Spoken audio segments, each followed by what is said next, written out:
Assalamualaikum warahmatullahi wabarakatuh. Selamat pagi anak-anakku yang Pak Guru cintai. Kelas 3 SD Negeri 2 Kebekura. Pada hari ini yaitu hari Selasa, semoga kita selalu dalam keadaan sehat walafiat, selalu dalam lindungan Allah Subhanahu wa taala. Allahumma amin. Baik anak-anakku, pada pagi hari ini kita akan mempelajari tentang kemandirian Nabi Muhammad SAW. Tujuannya adalah semoga nanti ketika kita sudah belajar, kita bisa mencontoh kemandirian Nabi Muhammad SAW, baik dalam kehidupan kita di rumah ataupun di sekolah, di mana saja. Baik anak-anakku, marilah kita masuk kepada materi. Kamu sudah paham belum apa itu mandiri? Oke, sebelumnya ini ada contoh kemandirian dari Nabi Muhammad SAW. Ada dua gambar kanan dan gambar kiri. Coba kamu perhatikan. Ya, gambar kanan itu adalah gambar Nabi Muhammad ketika dulu masih kecil menggembala kambing atau domba. Jadi ketika Nabi Muhammad masih kecil dulu, beliau sudah mandiri. Beliau sudah bekerja dengan menggembala kambing. Coba kira-kira usia 8 tahun itu kelas berapa ya? Ya, kisaran sekitar kelas 2 ataupun kelas 3. Kamu yang umur 8 tahun ada yang sudah bekerja? Oh, belum. Masih orang tua yang bekerja. Tapi Nabi Muhammad pada zaman ketika dia masih kecil, usia 8 tahun, beliau sudah bekerja membantu pamannya, yaitu menggembala kambing. Kemudian ketika beliau sudah besar, agak besar sedikit, yaitu umur 12 tahun, beliau mulai berganti pekerjaan menjadi pedagang mengikuti pamannya, yaitu Abu Thalib. Itulah kemandirian dari Nabi Muhammad SAW. Beliau walaupun masih kecil, tapi sudah mau berusaha bekerja mandiri.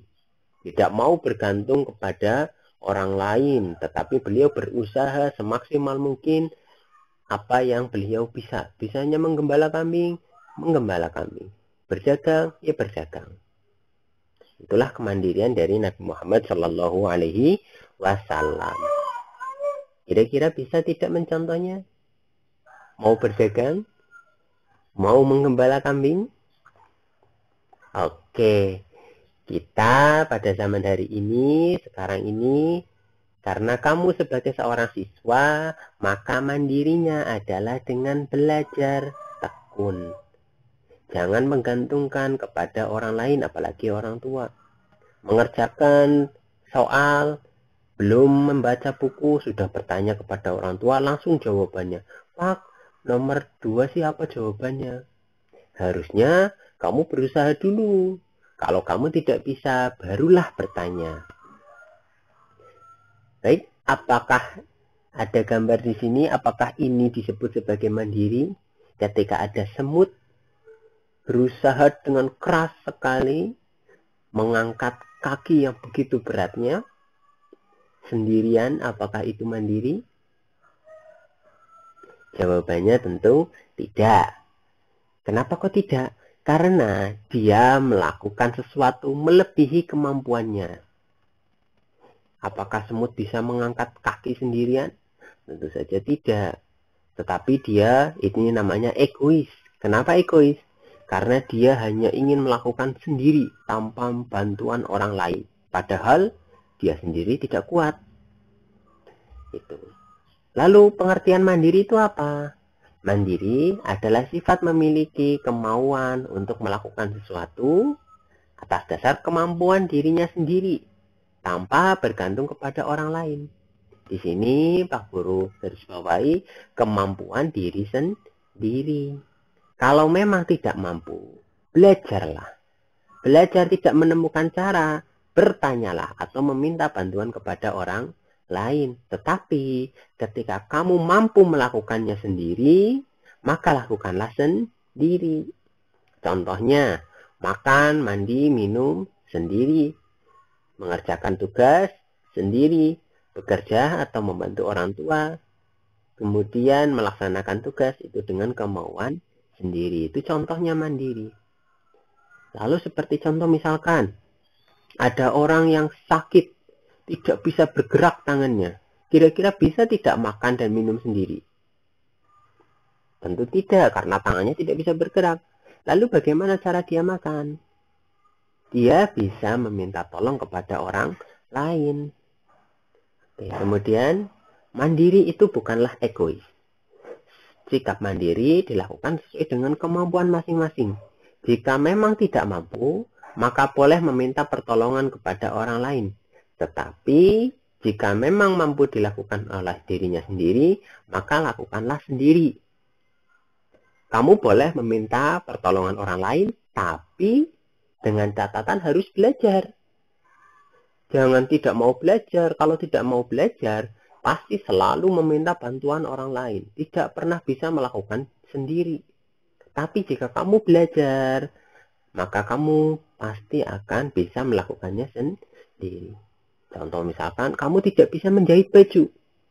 Maka kamu meminta bantuan kepada orang yang bisa menjahit baju, tukang jahit. Tapi kamu harus belajar agar bisa menjahit dengan sendiri. Gitu.